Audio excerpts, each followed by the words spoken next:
नमस्कार क्रिकेट प्रेमींनो, मित्र मैत्रिणींनो, कसे आहात तुम्ही सगळे? सचिन तेंडुलकरचा वाढदिवस अगदी जवळ येऊन ठेपलेला आहे. 24 तारखेला पुण्यातल्या सांदण रेस्टॉरंटमध्ये पौड रोडला असलेल्या दिगंबर हॉलच्या प्रिमाइसेस मध्ये असलेल्या सांदण रेस्टॉरंटमध्ये आपण सचिन तेंडुलकरचा वाढदिवस धमाल पद्धतीने साजरा करणार आहोत. याची घोषणा मी अगोदरच्याच एका पॉडकास्ट मध्ये केलेली होती आणि त्याला तुम्ही उत्तम प्रतिसाद दिलेला आहे. 80 पैकी 60 ते 62 सीट ऑलरेडी बुक केलेले आहेत लोकांनी. 18 ते 20 सीट आता उरलेल्या आहेत. त्यामुळे ज्यांना खरोखर रस आहे, ज्यांना खरोखर इंटरेस्ट आहे, त्यांनी वेळ घालवू नका, कारण हा मर्यादित लोकांसाठी एकदम आगळा वेगळा कार्यक्रम आहे, ज्याच्यामध्ये मी सचिन तेंडुलकरचा जीवन प्रवास, सचिन देव नाही देव माणूस, हा ऑडिओ व्हिज्युअल स्वरूपामध्ये सादर करणार आहे. सचिनचे काही दुर्मिळ मेमोरेबलिया आहेत, 2-3च, परंतु दुर्मिळ मेमोरेबलिया हे तुम्हाला प्रत्यक्ष बघता येणार आहेत. आणि त्याच्यानंतर सांदण रेस्टॉरंटचं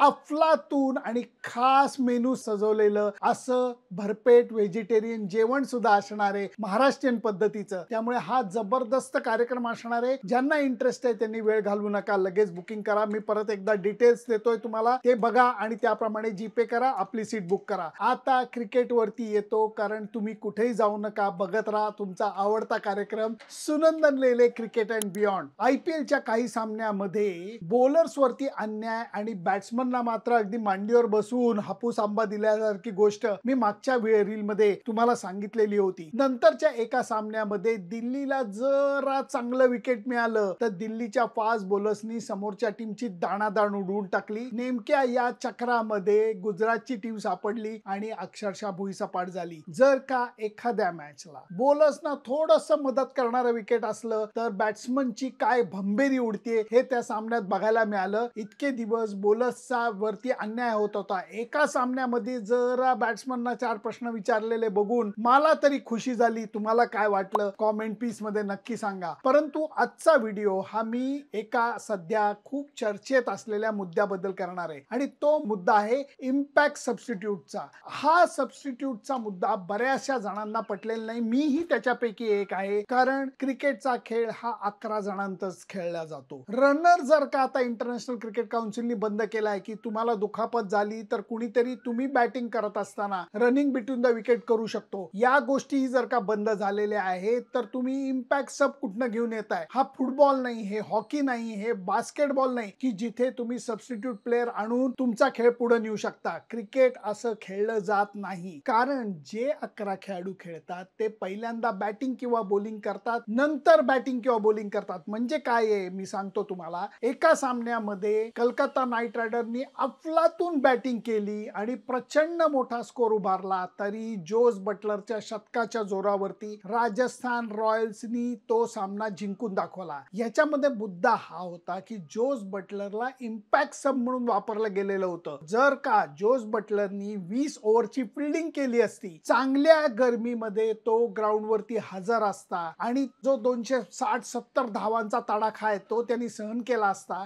तर त्याच्यानंतर बॅटिंगला येऊन त्यांनी हे अफलातून शतक केलं असतं का? हा मुद्दा चर्चेला येतोय. कारण जोस बटलर बॅटिंगला आला तेव्हा पूर्ण ताजा तवाना होता आणि तरीही मॅच जिंकून देत असताना त्याचं पेट्रोल खलास झालेलं होतं. याचा अर्थ त्यांनी अगोदर पूर्ण विश्रांती घेतली, म्हणूनच तो मोठं शतक, विजयी शतक हे ठोकू शकला. हा मुद्दा लोकांच्या डोळ्यातनं चुकलेला नाहीये. याच्यामध्ये अजून एक मुद्दा जो माझा मित्र हर्षा भोगलेंनी फार सुंदर पद्धतीने मांडलेला आहे. तो म्हणला तुम्हाला इम्पॅक्ट सब मुळे होतंय काय, तर लोकांची करमणूक होतीये. आयपीएल ची एकंदर टीआरपी वाढतोय की इम्पॅक्ट सब येतो आणि काहीतरी चमत्कारिक कामगिरी करून दाखवतो, सामना संघाला जिंकून दाखवतो. परंतु भारताच्या संघाच्या दृष्टीने ही गोष्ट अजिबात चांगली नाही, कारण आयपीएल मधनं खेळलेले खेळाडूच नंतर भारतीय संघामध्ये जातात, मग ते T20 खेळतात, T20 वर्ल्ड कप खेळतात. याच्यामध्ये भारतीय संघामध्ये मुख्य कमतरता कुठली आहे तर ऑलराऊंडर्सची कमतरता आहे. इम्पॅक्ट सब मुळे ऑलराऊंडरचा जो मुद्दा आहे त्यालाच मूळतः धक्का लागतोय. कारण आता संघ विचार काय करतात की मला इम्पॅक्ट सब हा पूर्ण बॅट्समन किंवा पूर्ण बॉलर म्हणून यूज करता येईल, तर ऑलराऊंडरची गरज काय? याच्यात होतंय काय, हार्दिक पांड्या मुंबई इंडियन्स कडनं खेळतोय, तो पूर्ण ऑलराऊंडर म्हणून खेळतोय आणि आताच्या घडीला बॅटिंग बॉलिंग दोन्ही त्याला जमत नाहीये. शिवम दुबेकडे हार्दिक पांड्याचा पर्याय म्हणून सुद्धा बघितलं जात आहे. शिवम दुबे चेन्नई सुपर किंग कडनं खेळत असताना बॉलिंगच करत नाहीये. मग फास्ट बॉलिंग ऑलराऊंडरचा जो प्रॉब्लेम आहे आहे तो भारतीय संघासाठी सुटणार कसा? इम्पॅक्ट सबची गोष्ट ही भारतीय संघाला धक्का लावते असं हर्षा भोगलेचं म्हणणं आहे आणि त्याच्या बाबतीत मी संपूर्णपणे त्याच्याशी सहमत आहे. रोहित शर्मानी सुद्धा याच्याविषयी मत व्यक्त केलाय. तो म्हणला मला हे पटत नाही, कारण खेळाडूंना हे लक्षात घ्यायला लागतं की तुम्ही बॅटिंग करून दमलेला असला तर तुम्हाला फिल्डिंगला त्रास होतो, बॉलिंगला त्रास होतो. तुम्ही सुरुवातीला बॉलिंग केली तर बॉलिंग आणि फिल्डिंग करून तुम्ही थकलेला असता, मग तुम्हाला बॅटिंग करताना दमायला होतं आणि त्याच्यामुळे खेळावरती, मॅचच्या रिझल्ट वरती परिणाम होऊ शकतो. या गोष्टी इम्पॅक्ट सब मुळे थोड्याशा कमी होत आहेत, कारण एक ताजा तवाना खेळाडू तुम्ही बॉलर किंवा बॅट्समन म्हणून वापरू शकता आणि त्यामुळे संघावरती, त्याच्या रिझल्ट वरती परिणाम साधू शकता. याला क्रिकेट म्हणत नाहीत. माझी याला अजिबात सहमती नाही. इम्पॅक्ट सब ही गोष्ट मला आवडली नाहीये. हे बोलत असताना एका संघाच्या प्रशिक्षकांनी मस्त मुद्दा मांडला. त्याचं नाव सांगत नाही कारण आपल्याला कॉन्ट्रोवर्सी क्रिएट करायची नाहीये. तो म्हणला ज्या धनदांडग्या संघांना इम्पॅक्ट सबचा फायदा होतोय ते आत्ता बोलणार नाहीत. जर त्या संघांना इम्पॅक्ट सबचा फटका पडला तर पुढच्या IPL च्या अगोदर इम्पॅक्ट सब गेलेला तुम्हाला दिसेल. ही गोष्ट त्यांनी प्रायव्हेट मध्ये बोलून दाखवली आणि मला खुदकन हसायला आलं, कारण हो, याच्यामध्ये BCCI ची जेवढी दादागिरी असते तेवढ्याच काही IPL संघातल्या संघचालकांची, संघ मालकांची सुद्धा दादागिरी असते. ही गोष्ट नाकारून चालणार नाही. त्यामुळे इम्पॅक्ट सब या वर्षी आपल्याला दिसतोय, पुढच्या वर्षी दिसेल की नाही हे मला तरी खात्रीलायकरित्या सांगता येत नाही. तुमचं मत काय मला जरूर सांगा. त्याच्याकरता माझं फेसबुक पेज, माझं इंस्टाग्राम अकाउंट, माझं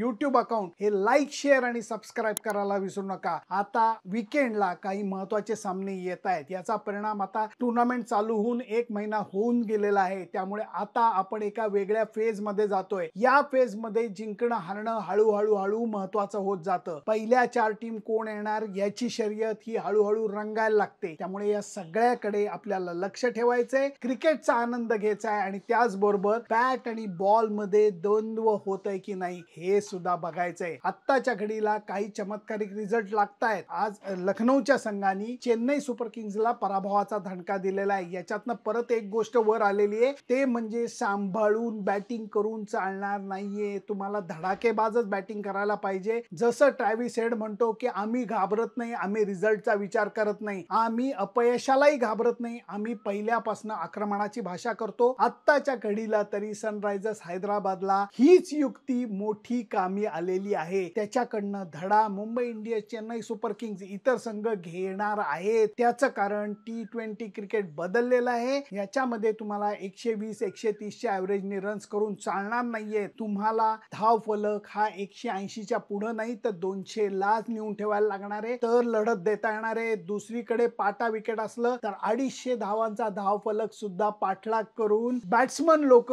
हे आपल्या संघाला विजयाकडे नेताना दिसत आहेत. त्यामुळे सांभाळून क्रिकेट खेळणं ऑन अ गुड विकेट हे T20 मध्ये IPL मध्ये चालणार नाहीये. ही गोष्ट स्पष्ट झाली आहे. ही माझी ऑब्झर्वेशन आहे. तुमची ऑब्झर्वेशन कॉमेंट पीस मध्ये नक्की नोंदवा.